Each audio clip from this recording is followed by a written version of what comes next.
What's up, everybody? Welcome back. Happy Skews Day to you. It's July 30th, 2024. I'm Trey. That's Mark. Hey, Mark. Hey, buddy, how you doing? I'm You all doing right. good? Mm-hmm. Yeah, welcome home. You were out of town for a while. That's right. Yeah, and that was a big that was a big episode to miss. Last week, everything that was Hmm. going on. So how did Corey do?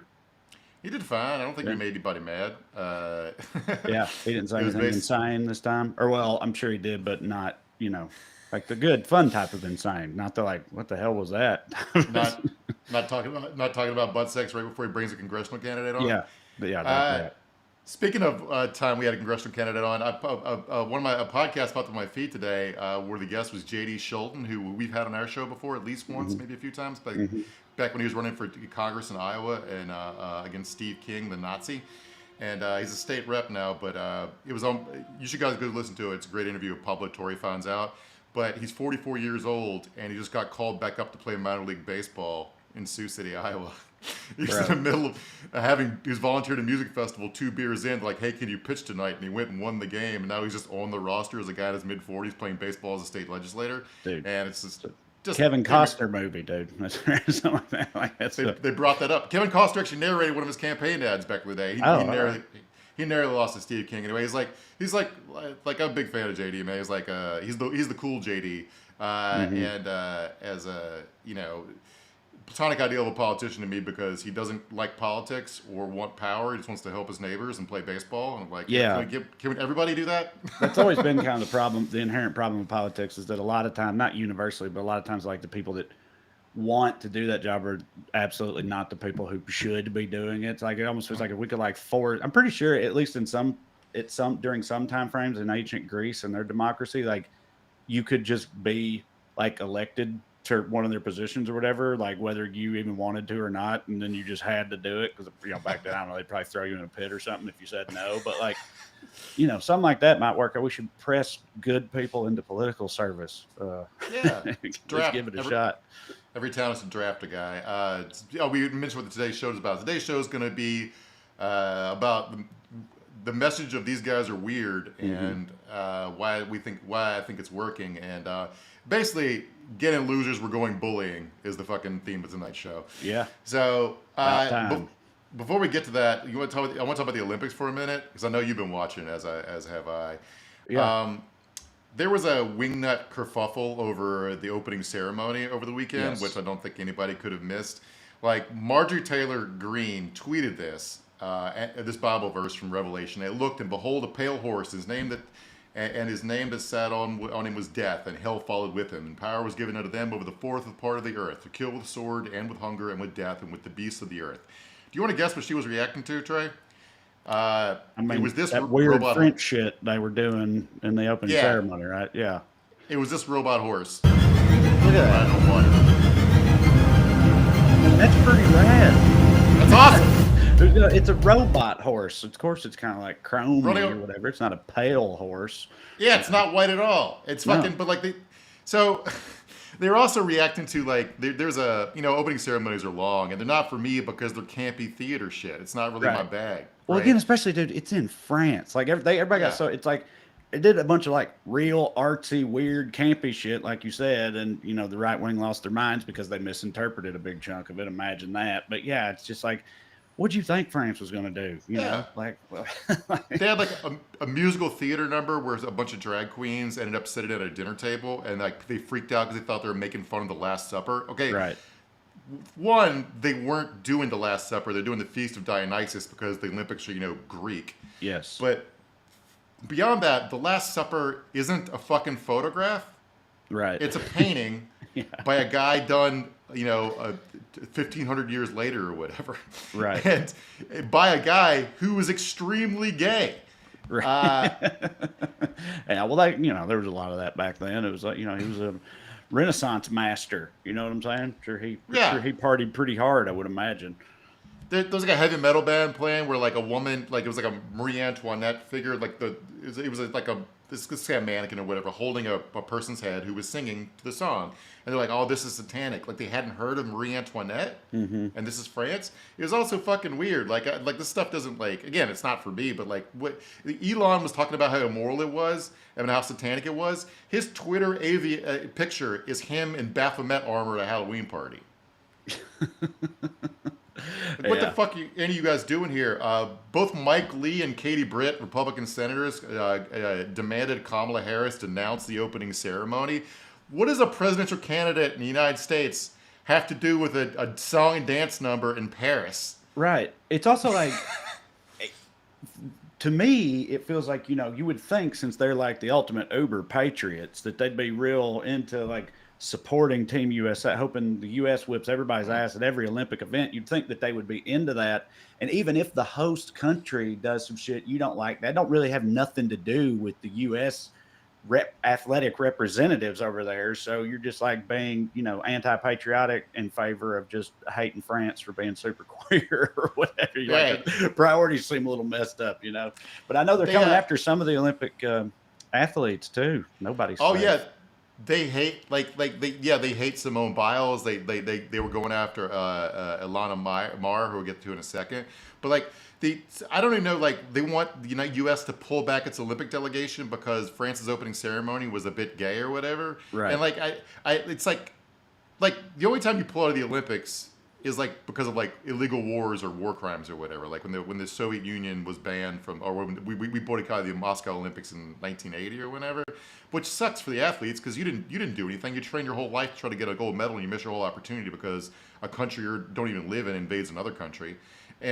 But I understand why people make that sort of statement, but they want us to do that over a drag queen. They also they've got like a refugee Olympic squad, right? Like there's like countries have their squads, and then there's also a squad of refugee athletes from various countries who are, like political refugees or whatnot. And it's like, I wonder if they want them rounded up. You know what I mean? It's like, they should have left them in, put them back in the boat, send them out to sea. It seems like there's a lot they'd be mad about.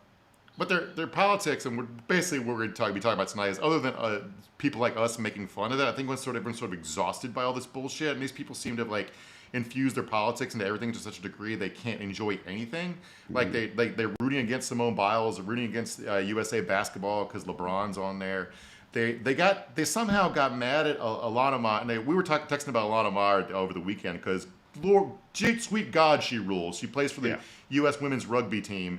And she's somewhere in the neighborhood of Derrick Henry and Barry Sanders combined. Yeah, I don't ever watch rugby. I just turned on the Olympics, and it happened to be the U.S. women's rugby team playing against Brazil. And so I just left it on, and I got really into it very quickly, primarily because she was just running roughshod over everybody. Brazil didn't have nothing for her ass, dude. She was just absolutely dominating. And I was texting you guys about it. I was like, y'all need to see this. This is fucking wild. And we were like sharing clips and all this stuff. And apparently that didn't hit for people that an American athlete dominated in that fashion because they got all up in her social media feeds and started saying she was trans. Right. Yeah. Just because a woman's kicking ass. And they're like, she can't be a real woman then. And which she is. And she got really upset about it. It made me sad. Yeah. She would like post a video crying about it. Like about, she does influencer stuff to talk about because like she's athletic, but like her BMI doesn't work. She was talking about how body types and whatever, and so she does that kind of stuff. And then she posted a video today crying about how women can look all kinds of ways and yes, have broad shoulders, and also like she's pretty. So I don't even know what the fuck. Like they're so weird to like start thinking the way they think everybody's trans. Anyway, U.S. Women's rugby won the bronze today on a last-second walk-off. What do you call it? They still call it a touchdown, right? A try, I think. A try. Yeah. So anyway, she got the bronze medal. Fucking suck it, losers. Stop harassing her. All right. All right. We'll see if they listen. Yeah. Enjoy the rest of the Olympics, everybody. We got the show for you tonight. Producer Matt's with us. This is Weekly Skews. Before we continue, of course, we'll let you know about a couple things. Come see me do stand-up comedy live and in person. The reason I wasn't here last week is because I was doing a show in Hartford, Connecticut. Thanks to everybody that came to that and all the New York and Connecticut shows. They were every one of them, fire. So I appreciate y'all. This weekend I'm in Fort Wayne, Indiana, and then Dallas, Texas next weekend, which I believe I will be taping. So Dallas people, come out, have a good showing, and also be cool. Don't get too hammered. Have a good time. It'll be fun. A lot of dates coming up over the rest of the year and into 2025 going all over. So go to TreadCrowder.com and check out those upcoming tour dates. Also on TreadCrowder.com, there's a link to me and Corey's book, Around Here and Over Yonder. It's a funny travel guide. If you like audiobooks, me and Corey read this one in our, appropriately folksy / stupid sounding fashion.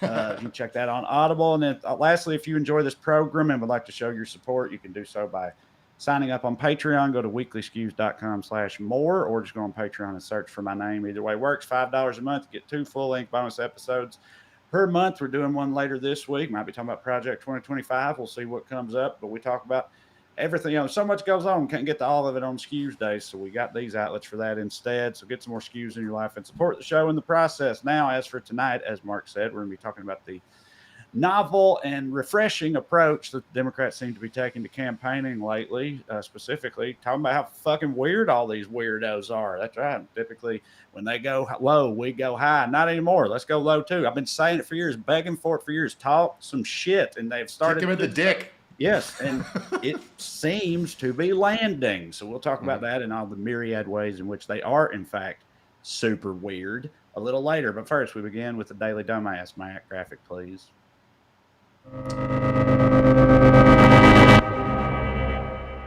Tonight's DD, crypto guys who feared Trump wouldn't let them play with their little moron money anymore. Well, hang on here. Time with your Bitcoin and your crypto and everything else that you're playing with. Thank you all. Everything else that you're playing with. Yeah, so Trump spoke at this Bitcoin conference, and Trump used to be super anti-Bitcoin. Do you remember, Trey? He correctly called it a scam. And no, but I'm not surprised just because he seems like he'd be a traditionalist about money stuff or whatever. Right. You know what I mean? Plus, he's old as shit, so. Right. Plus, he hadn't figured a way to get his cut. But the crypto guys started a super PAC that raised $200 million to spend on the election, and all of a sudden now he's pro-Bitcoin. But, this is one of the most cursed events. Let me read this headline for you coming out of here. Presidential candidate Robert F. Kennedy meets Hawk Tuah girl at Nick Carter's karate combat match at a Bitcoin conference. What a fucking crazy 2024 Mad Lib for y'all. Who could have seen that coming just a few short years, even months ago? Yeah, Hawk Tuah girl. Happy for her success. She's been co-opted by the right, it seems. Now, I can't remember. Did we talk about that on this show? Did that come up before? No.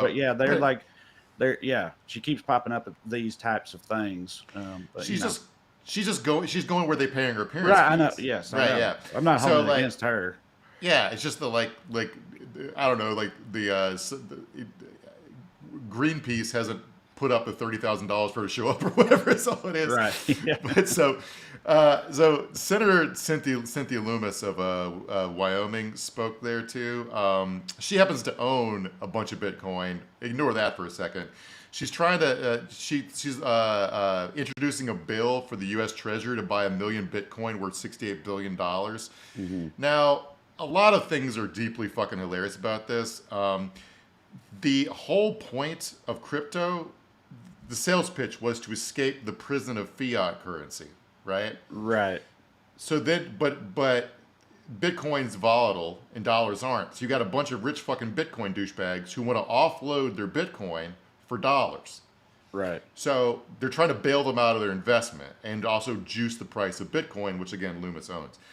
But it reminds me of remember I used to always laugh when I'd be up late watching late night TV and there'd be those Cash for Gold commercials. Mm-hmm. Immediately followed by "We'll buy your gold for cash" commercials. Right. And I was like, "What? Couldn't you guys just get on the phone and say?" But the sales pitch is always like the dollar's about to become worthless. You'll want to have gold. Yeah. And that was the pitch for Bitcoin. It's like for crypto. It's like the dollar's gonna be worthless. You should own Bitcoin. Okay, then why are you fucking selling it? I mean, wasn't also a big part of the pitch of it was escaping the governmental aspect of currency or whatever? Yeah. Do you know what I'm saying? That was a big part of it, right? I mean, I guess that doesn't mean that the government can't just buy its own Bitcoin necessarily, but yeah, it just seems kind of antithetical to their whole the whole thing. Purported ethos. Yeah. The whole reason for existing is because they're fucking neo-reactionary libertarians who want to own their own islands and hunt people for sport and shit. And now they're like, well, we want the U.S. government to back up our currency. It's all very weird. Also, Tyler Winklevoss put out a statement that Kamala Harris snubbing Bitcoin conference won't be forgotten. The industry will show no mercy in November. Sorry, fuck. First off, Tyler Winklevoss, the coolest you ever looked was being played in the social network by an actual cannibal. Yes. All right. And so I don't really understand what the fuck anybody should care about your opinion. Anyway, the Harris campaign is signaling they want a rapprochement with the crypto bros. So she wants to win. I get it. But like, what the fuck, man? These people can all fuck off. An understated thing here is we need to apologize to the rest of the country for is this election is going to turn into sort of an intra-California civil war with like Silicon Valley tech bros versus the Hollywood liberal elite. Yeah. And like JD Vance is famously sort of a scion of Silicon Valley, and Kamala's going to be Hollywood's, horse to ride or whatever. And it's like, this is going to get so fucking weird and stupid. Like some big lib donor in Hollywood was like, we're literally announced they're going to donate a bunch of money to Kamala because fuck those Silicon Valley psychos. Right. And so this is going to be interesting. Well, I mean, I guess I'm Team Hollywood. What are you going to do? Mm-hmm. Yeah.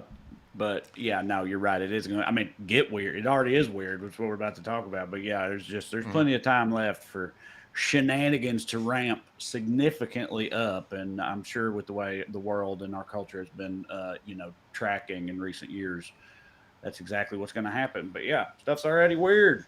Yeah, okay. Let's get weird. So let's get into it. So if they haven't already beaten it to the ground already, every third word out of a Democratic politician and lib broadcaster for the last 3 days has been weird since they figured it out. It's like they found a new toy to play with that works, and they're just like they're abusing the fuck out of it. Yes, I am kind of worried about that part of this whole thing a little bit, where it's like, somebody that isn't really all that funny lands a line or a punchline or a joke or something like that, and then they just won't let it go. They just keep repeating it. Like in the Olympics, right? Like Dwayne Wade, he did that. He had a joke about LeBron's pronouns being he, him, meaning like, he's him. This guy is him.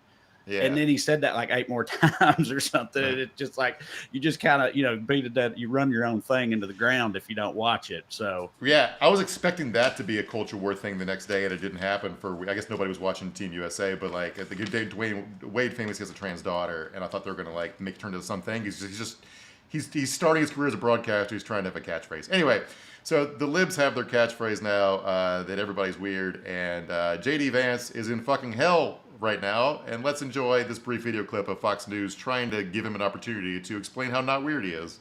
He has a new insult out this week that her and her husband have been using towards you, calling you weird. Does that hurt your feelings? How do you feel about that? No, not at all. It doesn't hurt my feelings. He has a new insult out this week. Yeah, no, I'm fine. Everything's cool. Yeah, he practiced that laugh in the mirror for a fucking day and a half before doing that. So this whole thing, like, I feel like I've been gaslit for a decade, because basically what we do on the show is talk about all the stuff that's going on that mainstream politics pretends not to notice. Right. Or pretends not to, or they don't acknowledge how insane a lot of it is, how crazy it is. We're all like, is no one noticing that this shit is nuts? Right. And like, so I feel like I sort of feel vindicated, but also like, where the fuck have you guys been? Like, I remember like, I went back and searched. I remember like tweeting in like 2017, is anybody going to do anything about this QAnon shit? And then 3 years later, they're storming the Capitol and no one noticed what happened in between. And so the like how you guys can go back and listen to our episodes leading up to January 6th. We were talking about how it was going to be a thing, and how did we know about it? And nobody in DC did.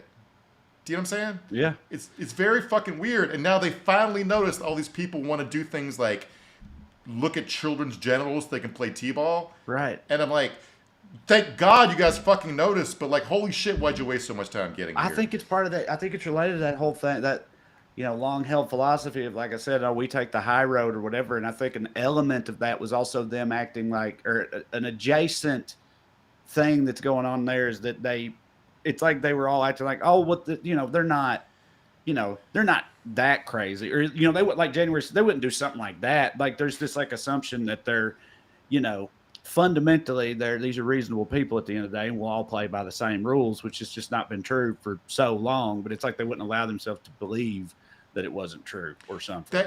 That's also part of it, but also it's like when you talk about taking the high road, you're trying to stay colloquial with like other politicians you run into in the green room, but also standing up for marginalized, downtrodden people who are being bullied by national politicians is also taking the high road to me, and also more noble to me than making sure you can shake JD Vance's hand at a fundraiser. Right. And so like anyway, so before, like, I wanted to just say this off the top, like, this is not theater versus substance. This is substance. Like, what makes it compelling, it is about substance in a visceral way, right?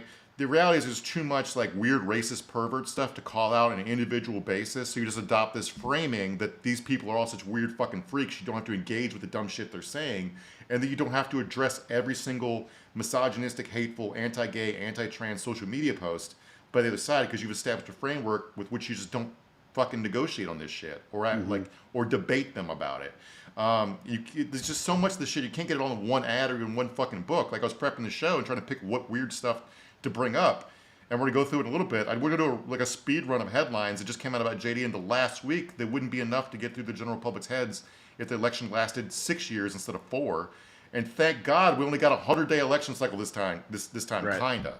We should do it this way every time, by the way. I know. Well, that was the thing too. It's like during the whole debate on the left about Biden, Willie, won't he, whatever, and a lot of people saying like we just can't do. One of their arguments was like there's just no time. There is no time for this. But like, and I hadn't even realized this, so I saw other people online pointing it out. But like, almost every other major Western democracy does not operate the way that we do when it comes to election cycle. Our election cycles are more than a year long or whatever. Sometimes it feels like with Trump, it feels like it's just never ended with him since he showed up. But in like Europe, they have laws against, some of the countries have laws where like you can't campaign or do anything before like 90 days before, or whatever the case may be. But we're talking about a couple, 3 months or something. And it's just, yeah, that would just be way better. There's no reason for us to be so extra with all this shit. And also, way less money would get spent on it too.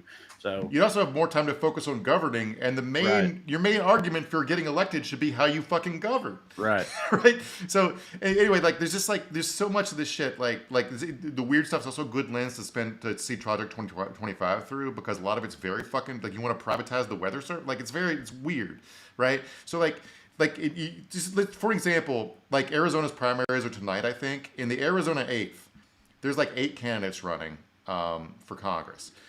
3 of them, one of them's a QAnon shaman, all right? One is a guy mostly known for going on a pro-Hitler radio show. And another one is a guy who tried to pay an employee $5 million if he'd let him impregnate her, all right? Do you want to spend time arguing with all 3 of those guys? You just call them weird freaks and move on with your life. Right. You know? I feel like for me, the like part of why I think this is being effective, in my opinion, but also part of why I don't think that it's like hypocritical or nothing either. Because I've seen some people point out to be like, I thought they were about inclusivity and all this stuff. You know what I mean? Using weird as a pejorative. Keep Portland weird, keep Austin weird, whatever. You guys are supposed to love weird shit. Okay, well here I'm gonna ramble for a second, but hopefully it'll make sense in a minute. I love gay people, super big ally, have been my whole life. Okay, I feel like I've proven that time and again at this point. But like sometimes you make fun of Lindsey Graham for looking or seeming gay or being, and it's like the reason why that's different is because he is, openly homophobic. He like rails against gay people. So to like call him gay, even though I would never call somebody else gay in a like negative fashion, but with Lindsey Graham, the context is different. Same thing with like a bunch of alpha male dude bros with their shirts off, all oiled up, playing, whatever, and like homophobes, and you say that's pretty gay, bro. It ain't the same. It works differently, and I feel the same way about this. And I also think that's why that shit is effective, is because they spend so much of their time demonizing everything that they think is weird, which is just any straight white Christian coded person. Like they hate weird stuff, so pointing out rightfully to them, it's like your shit is weird, right? Like it eats at them, is what I'm saying. Like that it bothers them, and it isn't hypocritical because context matters. So yeah, the whole thing is just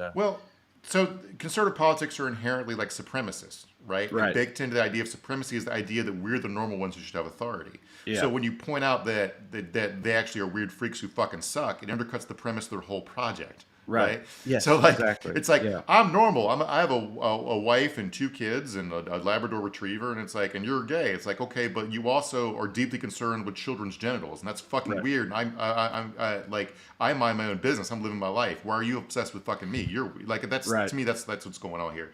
Yes. But again, like Lindsey Graham. Whether none of us have any idea whether or not his sexuality or whatever, but it's like it's not the fact that he's hypothetically gay that's weird. It's that he's a Republican that's fucking weird. Yes. You know what I'm saying? Right. It's that he's so mean about it that's fucking Yeah. weird. So like let's talk about how we got here for a second, because it involves a fun topic called couch fucking. Mm-hmm. All right. So 2 weeks ago, it's important this was 2 weeks ago for reasons that we'll get to in a second. A guy on X, Twitter, by the name of Rick, whose handle was Rick Rude's Cabs, posted, can't say for sure, but he might be the first VP pick to have admitted in a New York Times bestseller to fucking an inside-out latex glove shoved between 2 couch cushions. Then it gives like an MLA type citation, Vance, hillbilly elegy, pages 179 to 181. Yes. All right. So I saw this 2 weeks ago, and we're about to talk about JD as the vice presidential pick, and I don't have the book. Right. So I texted you, do you have the book? And you go, yeah. Like, can you go look at pages 179 to 181 to see if he fucked an inside-out latex glove between the cushions of the couch? Yeah. And you said That no, it was not written at least on those pages. Also, fuck you, Mark, for making me read this book again, even in this amount, reading these 2 pages. But yeah, the cited pages, it's just talking about him going to Ohio State and arriving at Ohio and his like experience at Ohio State. And no point does a couch even get brought up, unfortunately. But yeah, but that didn't stop anybody from running with it. it's not in the book. And I didn't bring it up on the show because I don't want to. I don't like. I'm arrogant enough. I don't like being factually wrong, right? And I didn't want to do misinformation. So but people, nobody posting about it, making memes about it, thought it was real. They're just having fun, making fun of a fucking weirdo because he feels like a weird guy. It's just a fun thing to say about a weird guy. Yes, it's great. Yeah, right. Again, it's like there's been a whole thing with them. It's like look at them always talking about misinformation, election interference, and spreading misinformation. Look what they're doing here. And it's like, bro, it's just funny to call him a couch fucker. Like you said, 90+% of the people sharing it didn't even think it was real. It's funny. It's a funny thing to say, to like rib somebody with, is to keep calling them a couch fucker, especially when you find out that they don't like being called a couch fucker and get very defensive about it.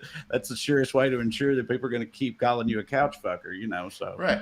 So, but in like the week and a half between me seeing it and becoming a thing, it apparently took over TikTok. Like people were making like videos of like JD Vance staring longingly at couches to like slow jams and shit. Okay, then it's just spread all over the internet. And I got a normie buddy who's not really online text me from Texas being like, "What's this deal with JD Vance fucking a couch?" And I had to let him down, like break his heart and tell him it wasn't real. Yeah, but. It's just like weird, like because Fox News, this whole thing where they're blaming the Democrats for doing this, but the Democrats had nothing to do with it. This was like organic, like shit posters. Internet trolling. Yeah, right. Yes, shit posting. The type of shit the internet does all the time to everybody.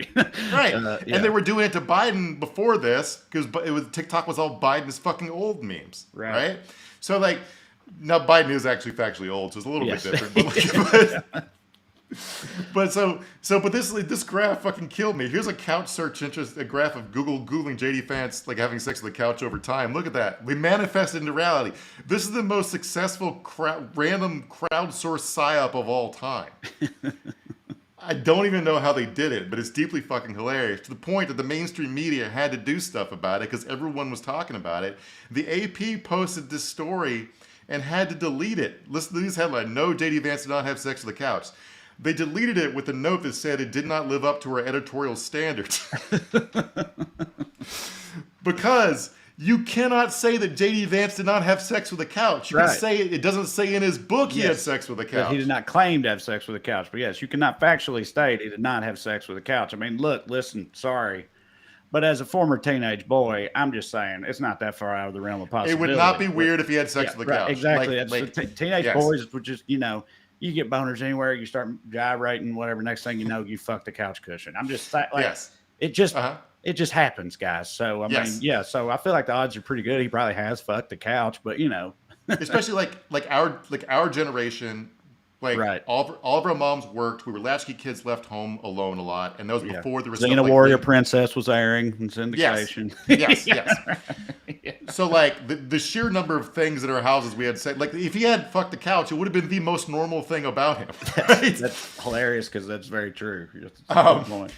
But it reminded me of like this old like maybe apocryphal story about LBJ when he was running those early campaigns in Texas, where the campaign was too close for his comfort, and he tried to get his campaign manager to start a rumor that his opponent had sex with pigs.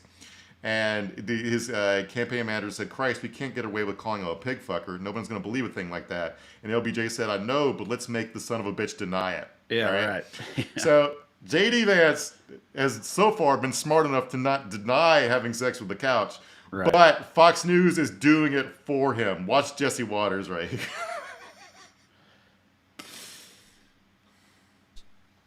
And after Russia, COVID, and the Biden cover-up, America's seasoned vets by now. We don't buy the hoaxes and believe the hype anymore. Our eyes are wide open. Oh my God. And if you're going to accuse someone of having sex with a couch, you better have video. And you better send it to me, all right? When I get off work later. And Please that's send my me a line video for it. of 13-year-old JD Vance having sex with stuff, please, to my personal email address. Jesus fucking Christ. So, Dude, everything about that though, just the whole, and I mean, I know this is all they do. They do it all the time, but like just the level of projection and the lack of self-awareness and everything. Talking about, he says Americans, but he means conservatives. He means Republicans. He's like him talking about how we don't buy into hoaxes. We don't buy into bullshit. Our eyes are wide open. And it's like, that's all y'all do is believe bullshit. You know what I mean? Like the big hoax that the election was stolen. Then COVID, a very real disease that killed millions of people. That was a hoax, according to you. It's just like, y'all are the worst people at knowing what is and is not a hoax yeah. on planet Earth. I'm sure it'll come up again because they're starting hearings about the Trump assassination attempt, but like they tried to start a second Trump shooter thing a couple weeks ago. Like there was a second Trump, this is a deeply funny conspiracy theory. There's a second Trump shooter put up by the deep state who also missed, then stopped shooting for some reason. Okay. Yeah. Real quick, just because you brought it up, Mark, because it made me think I'd seen a lot of it. I just want your quick opinion on it. Where you at on the whole thing with like Trump's ear and everything? You seeing all that? Like that gained traction? Because he got photographed with his ear uncovered, and there's like, you zoom in and there's absolutely nothing on it at all. So a lot of people on the left and stuff are being like, I'm just saying, don't look like you fucking got shot to me or whatever. What I've seen people post like, this is where I clipped my ear while shaving my head a month ago, and you can clearly see a scab. People are like drawing red circles around scabs on ears and stuff, and building a timeline and everything. What do you think about that particular aspect of the whole deal? I'm stretching my brain to try to understand why it matters. Exactly. That's exactly I know what I some think people. too. It's like, so what? Like what? I don't get why that part matters either. I know there's certain people who think he staged it, which means that this 20-year-old kid just volunteered to die for no reason, to miss. I don't really understand. Anyway, so I think it was funny. Some MAGA guys tried to recreate shooting an ear with an AR-15 to prove he got shot in the ear, and they blew the ear clean the fuck off. They used one of those one of those human flesh like dummies or whatever, and there's just slow motion footage. Anyway, I think probably if I had to guess what happened is it hit something else, and he got nicked by a ricochet or some debris or something. But we all saw the blood. Unless you think he used fucking blood pack, it's just like you're gonna end up sounding like them if you dig too far. That's what I think too. Yeah. So about over the same few days where the couch fucker thing was in the sub news till the AP made it the news. JD also, some old stories about JD resurfaced, combined with some new stuff. It's been a talking point for a few years. Basically, America's being destroyed by childless women that like were being dragged down by childless cat ladies. And he talked about how people like Kamala and Pete Buttigieg don't care about the future of America because they don't have kids. Well, Kamala has stepkids and Buttigieg has adopted kids. And you've got to end up some weird fucking shitty places to think they don't care about their kids. Bro, also, from my perspective, as someone who does have kids, I feel like one of the biggest problems in America right now, if you're restricting it only to women, it's the Nancy Grace type super helicopter mom Karens that want to like dictate what schools are allowed to, what parts of history they're allowed to cover, what books they're allowed to teach and all this stuff because they're so worried about their kids and all that. Like that feels like a way bigger problem for me.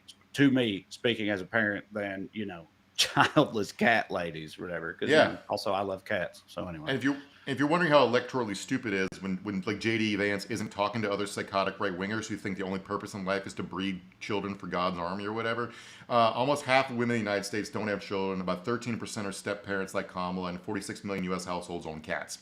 So he really fucking stepped in a hornet's nest there, but not that anyone would ever tell him that because he doesn't know how to talk to regular people because he's exclusively been talking to right-wing psychos for fucking half a decade. All right. And then he said this weird shit, which should be disqualifying for any sane person. If you get this, man. Let's give votes to all children in this country, but let's give control over those votes to the parents of those children.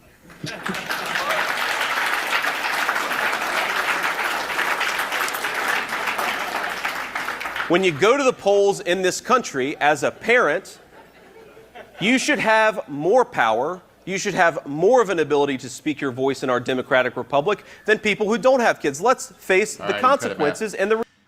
So, face the consequences for not having kids. Okay, so I don't have kids. All right, I still think I should be able to vote. But also, like, under this voting, the way people treat their kids nowadays, like they're their property, like the kids can't make any sort of decisions on their own, right, or can't read things they don't approve of, or right, you know, or this kind of thing. It's like can't walk to school alone. Like the idea, like we're basically gone from only landowners can vote to only people owners can vote. And right, like I find this fucking deeply weird. Also, just let the kids vote if you want the kids vote. But like the idea, sure, like first of all, where does this end? Like so like Elon gets 13 votes or how many fucking kids he has by 27 different women. Does Trump? Donald Trump's basically mentally an invalid. Trump Jr. is basically mentally an invalid. Does Trump still get his vote?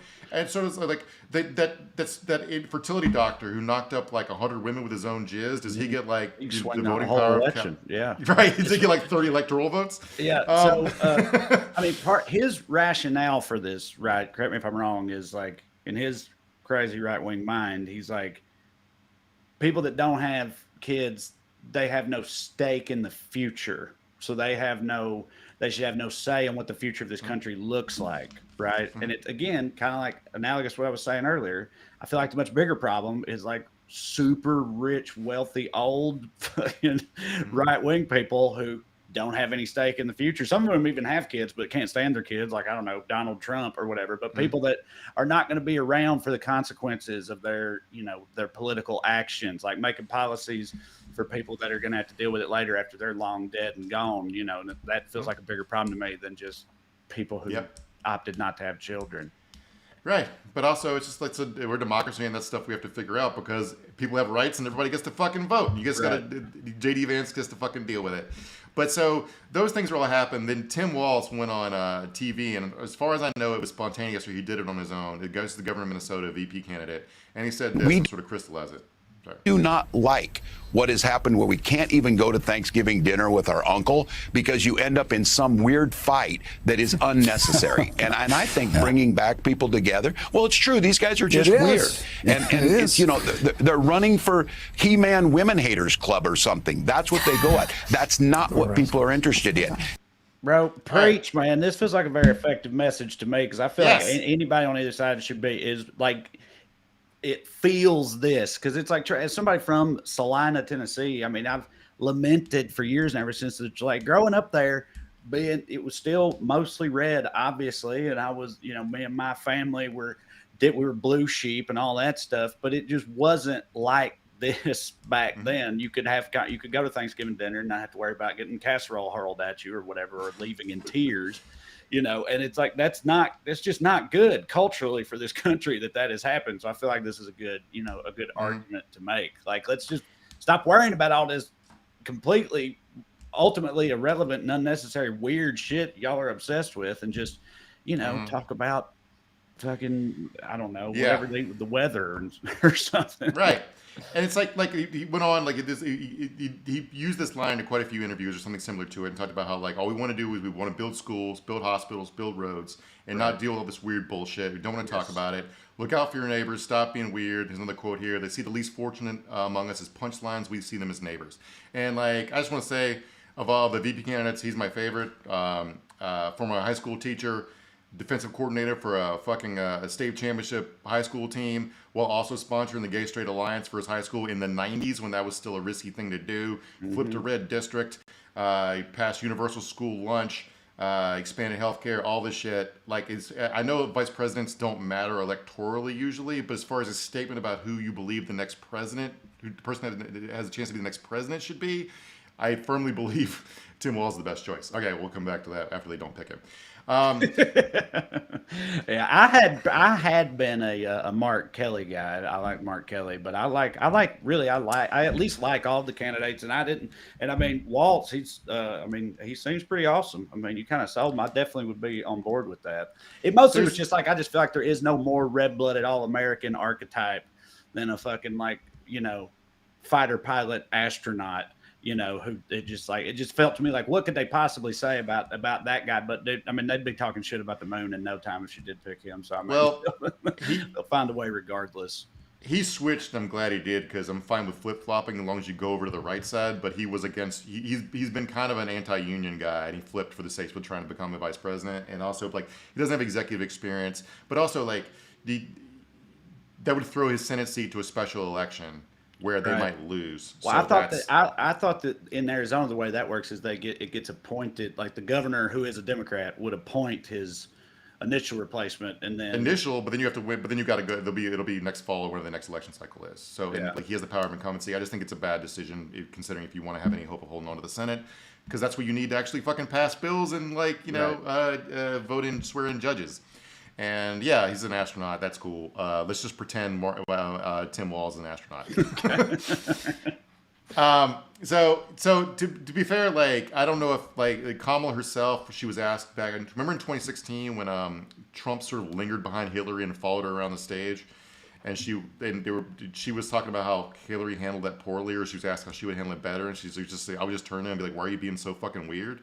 And I'm like, yep, that's basically how you deal with that. So I don't want to give him full credit for coming up with it. So, but like, one of the reasons I think that the couch fucking thing caught on, the weird thing caught on, is like, JD feels weird, right? I know you met him and he probably was nice interpersonally, right? You said you had a beer with him back before he was insane. Yeah, he was pretty. I mean, like I said, he was mostly. It's like I say every time this comes up, it's like, it's not like I was like, dude, this guy's fucking rad. It wasn't like that. He was just like, he was pretty. Like milk toast, really. You know what I mean? Just seemed like he didn't seem like a fucking lunatic, no, at all. He just seemed like a pretty regular guy when I hung out with him. But I mean, he was saying a bunch of very different shit back then too. And I don't know if you saw that New York Times article that came out over the weekend about one of his best friends from college who is trans, and they were talking about the same type of thing, except they know him way, way better, and about how, like, he did not at all used to be this, like, when they knew him back then, was not this guy, and how they're, you know, stunned at his progression or regression, I guess. Yeah, that was pretty, throwing one of your best friends from college under a bus for your political ambitions is fucking dark, man. And like, basically, like, they would debate politics in a fun way over email for a long time, and then when he came out in support of some anti-trans laws, she emailed him like, "Hey man, what the fuck?" And he basically cut her out of his life. So let me read here. So the couch. So I want to talk about, like, symbolic reasons the couch fucker thing stuck, even though it's not literally true and everyone knows it's not literally true. Business Insider got an interview with Rick Rude's Cavs, the guy who made the original post, and he said some really insightful shit that I think he should replace the entire Democratic consultant class. Yeah, this was funny because it's like, when I first read, like, Business Insider, you know, they secured an exclusive interview with Rick Rude's Cavs or whatever. But in my head, I'm like, Jesus Christ, man, we really are in a really wild and pretty dumb place. But I agree with you. You read some of his, like, quotes from it or whatever, and it's like, this guy's pretty astute, actually. He has mildly concerned that he's now viewed as peddling election misinformation, which he said was not his intent. He posted what he posted, he said, because he sees in Vance an ineffable quality he believes is best approximated with the moniker, quote, couch fucker. It's such a great way of putting that. Perhaps, Rick said, whether Vance actually had carnal knowledge of one or more couches is immaterial. Rick suggested Vance making love to a couch may best be viewed as what Werner Herzog has described as the ecstatic truth, in Herzog's words, a kind of truth that is the enemy of the merely factual, encompassing falsehoods that make some essence of the man visible. I was like, yeah, give this guy $1 million to make a campaign ad. He fucking understands it's about vibes, man. Some things just feel. This guy feels like feels a weird like pervert. a couch fucker. Yeah, right. Yeah. And it's like obviously the guy was right because it just caught on like wildfire. You know, it's like he does seem like a couch fucker. Yeah. So, and there's so much to work with about, like, again, these are all the stories you'll never be able to get to in the JD's weird universe or their weird universe. This is all just about JD for these purposes, though. A clip surfaced of him saying that women should stay in violent marriages for the sake of their kids because, they want to fucking end at-will divorce. Quote, it's a headline here, JD Vance wrote book blurb for Jack Pasibiak, far-right influencer of Pizzagate fame. JD Vance once called Richard Hanania, a racist blogger who used to write for white supremacist sites under a pseudonym, a friend and a really interesting thinker on a YouTube show. JD Vance spent 9/11 2021, yes, the 20th anniversary of 9/11, at a gun show that showed framed Nazi regalia, and there are pictures. In private speech, JD Vance said the devil is real and praised Alex Jones as a truth teller. This is probably my personal favorite. JD Vance has a burnt monkey testicle problem. Here's where the weird framing comes in, I think, because what's that about? It's about something evil, which he's heavily invested in some like companies that do extremely cruel animal testing. Right. But the way the headline gets framed is about monkey testicles, because that feels weirder. Right. Right? It gets clicks. Here's one that sort of felt unfair to me. JD Vance ridiculed after dolphin-based social media post backfires. So what he did was that I don't know why U.S. senators posting this way, but back in February, he had come across a video of, one of those viral videos we all drop in group chats where like a woman had hopped up on a dock and was like humping a woman who was laughing about it. And then hopped back I've 100% seen that video. I know for a fact I have. Yeah. And I guess Dolphins, they do that, but anyway, yeah. go ahead. So he'd find it later to tweet and say he tried to show it, he had showed it to his kids and they were laughing about it or whatever. But when you search on Twitter, if you screen grab before like you refresh or whatever, it shows the keywords you searched for. So it said woman dolphin, we were in bold, right? So everyone was making fun of him for looking for dolphin porn on Twitter, which is not what he was doing, but that's how everyone sees everything he fucking does now. Yeah. All right. So it's just like if you want to win an election, it feels in bounds to me. And but first of all, it's not the Kamala campaign doing it. It's just people on the fucking internet who are making memes. Like these people, like these media outlets like Huffington Post, who I just was talking about, have been making stories out of tweets for half a decade to make leftists look like morons. Let's use it to our advantage now, right? So I talked a little bit about why I think it's working, because Republicans represent supremacy, and making fun of them as being weird, sort of a threat to that sort of view of things. And the thing about that is Dems sort of reflexively buy into that framing usually, right? They say we're the normal ones. We have we support law and order and the troops, and we love our wives and kids. So Dems will that's why we all run veterans and CIA operatives for office, because we want to preempt the charge that we're unpatriotic, right? Right. So they won't say we hate America and whoever the insert enemy of the moment is. I guess, considering today's news, it might be Lebanon. And they also love-ring prosecutors to preempt the attacks that they love criminals or whatever. And for my entire life, Dems have been passive campaigners, easily drawn into the Republican framing of issues. And that's what's cool about the weird thing. It's no, fuck off, right? It's always been a sucker's gambit to get into arguments over where exactly means testing should begin, rather than just rejecting it altogether. Stuff like that. You can't engage people on their terms. When they say, let them dictate the conversation. So this is extremely useful, because they say some weird shit to try to get you into a debate over whether trans people should be able to poop. You go, no, fuck off. I'm not going to get into that with you. Just fuck you. You're weird, right? And I just find that I just it's refreshing to see it. Oh, this is what actually campaigning looks like. It's fucking interesting.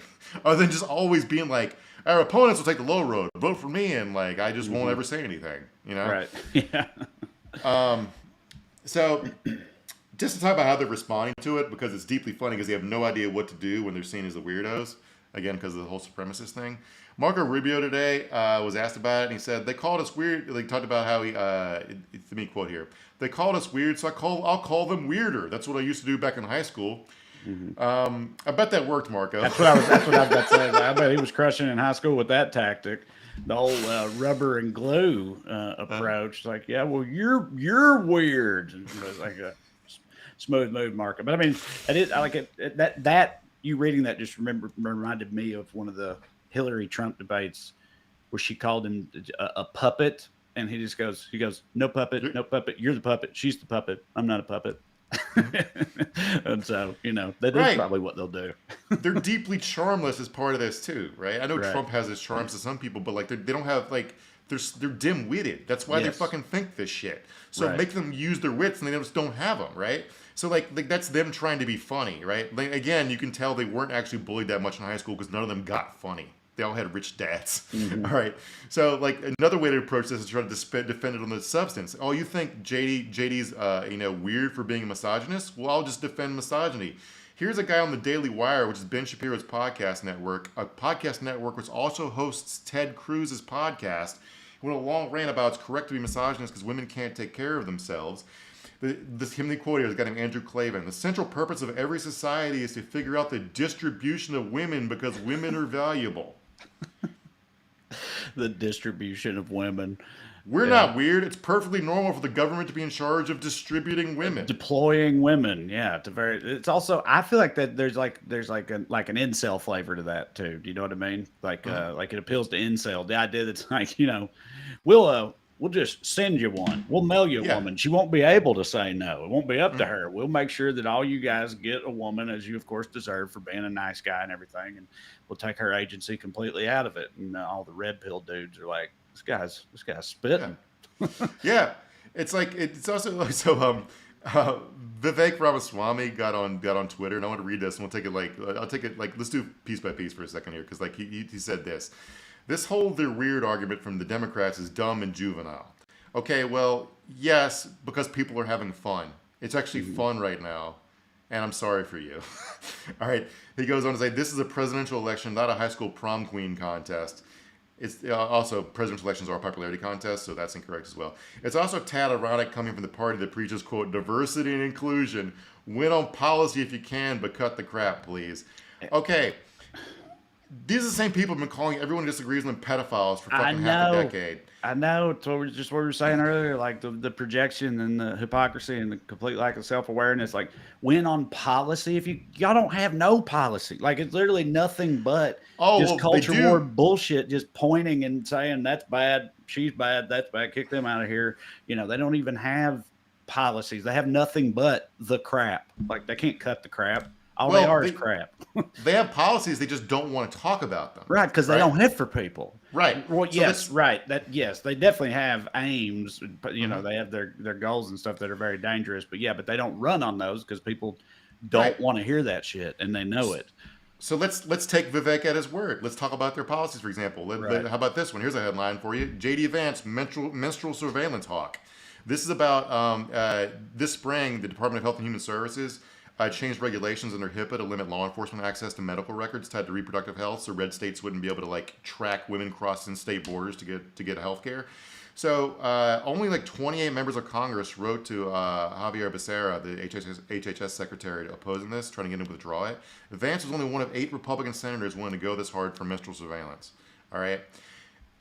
He really fucking believes in this shit, and it's weird. It's fucking weird to want the government to track women's fucking periods. Yeah. All right. Of course, and also to check, as you've already referenced a couple of times, but they want to check the genitals of minors, like school children and stuff, to make sure that they're allowed to swim in this race or whatever. But I mean, either way, fuck that. Putting the rationale aside, it's like you want to inspect 13-year-old genitals as a a policy point. By the way, and yes, it track women's menstrual cycles and all this, and it's just insane in the name of freedom. And most of this just serves to harass women, girls like Alana Maher, who talked about earlier, who just athletic. When you see a story talking about a parent trying to get a kid inspected for being trans, they're almost never remote. They're just tomboys who are good at fucking sports, and they're kicking their daughter's ass. They just don't want their daughter to lose. And to empower these psychos by making them feel elevated, making them feel like they're not weird, it's fucking weird. So there's a story popping off in right-wing media right now where a couple of women in the Olympics this year, the Olympics stupidly started doing hormone testing to try to combat of course you want to test for steroids and shit, right? Yeah. But a lot of people who are born biologically women by conservative standards have elevated testosterone levels, which in an athletic sense, used to be called talent. Yeah, right. It's like saying also it can just go. I mean, like exercising real hard and being in shape and stuff can just like naturally incite your body to produce more testosterone, right? I mean, whether you're a woman or a man, like it's part of how it works. Sure, but these are all these athletes are in shape. They had high T even for women for athletes. So like they're trying to make out like there's a couple of women boxers who tested for high T shouldn't be allowed to compete because they're biological men when they're women who have high testosterone levels, which is like complaining that Shaquille O'Neal shouldn't be able to play in the Olympics because he's tall. Yeah, too tall. It's part of his biological talent, and so like it's just fucking I just. These people annoy me so much. You can't appreciate anything for what it is. And so here's going back to the JD Vance's menstrual surveillance. This surfaced, which is both misogynistic and racist, and just fucking really tone deaf. Here's audio of him on a podcast by he goes on so many psychotic podcasts. I'll try to contextualize this for you in a second. Okay, look, here's the situation. Let's say Roe versus Wade is overruled. Ohio bans abortion. In 2022 or let's say 2024. And then, every day George Soros sends a 747 to Columbus to load up disproportionately black women to get them to go have abortions in California. And of course, the left will celebrate this as a victory for diversity. That's kind of creepy. Health justice is when we exterminate working class black people. Something like that could, that would be a really weird term. Fuck this guy so hard. So he's on that podcast is hosted by a woman named Amy Tyrese, who's purely like an Australian psycho, like culture war podcaster. Why in the hell he's going? Forget the substance of his character and his politics for a second. He's also just stupid. If you have actual ambitions for higher office, you shouldn't be going on these podcasts because this is the kind of shit they talk about. So if you need another reason to vote against him, he's a fucking moron. All right. I was reading, there's a new book out now. It's called The Quiet Damage. It's about like people losing their family members to QAnon. And I think part of this backlash, like it feels like a fever's breaking in a lot of ways. If these guys can be beaten back at this moment, it feels like most sane people have just moved on from this shit. And I feel like a lot of it is a backlash to QAnon. Because like one of the numbers they talk about in the book, according to survey data, 30 million Americans believe the secret satanic cabal runs the world. All right, that's basically 1 in 11 Americans. Right. All of us know these people or see their posts on Facebook because we went to high school with them. Mm-hmm. And we're so fucking sick of this dumb bullshit. Like anybody, you want to call everybody a pedophile? Fuck off, you're weird. You want to like talk like see Satan behind every corner? Fuck off, you're weird, right? And also one thing I like about this what weird is better than scary, all right? Because like we've all lived in fear of these people for so long. I think we need to see them for the weak ass schoolyard bullies that they are. Like these people are freaks and no one really likes them. And once people know that about a bully, it loses power. That's a climax to every fucking kids movie. Is everyone walks away from the bully when they realize he's a loser. Right. And I just think there's like people crave normalcy, right? They want elected officials who are recognizable as human beings, who with normal human interests and emotions. They want to be able to go entire days without thinking about the fucking president. Yeah, right. Exactly. I mean, that was a huge part of Joe Biden's appeal. I feel like was that just like you go days without even thinking about. Whereas with Trump, it's every single day, whether he's the damn president or not. But especially if he's the president, and people are sick of it. But they're trying. But this is the weird thing is just trying to not like we talked about before about Joe Biden's appeal that he was normal. It's just I'm normal. But like you're trying to create a normal movement, to resist Trumpism as a movement, as opposed to one normal guy to be back one freak guy. Yeah. And I think this is an effective way to do it. I also just think people are just tired of being afraid, and they want to feel enthusiastic. They want to feel hope.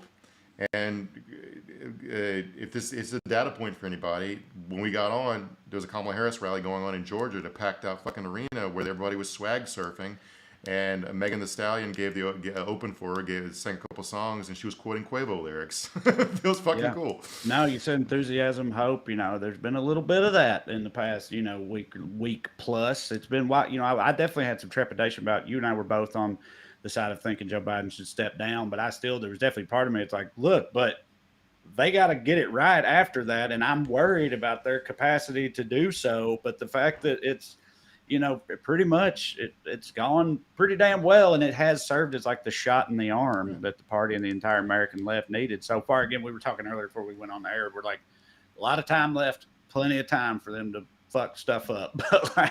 But so far it's off to a great, start though. And people are definitely there is like a general sense of like optimism, I feel like, which is and it's sorely needed. It's not even like Kamala's the face of it right now, but it's also like a reaction to not doing like savior politics. You know what I'm saying?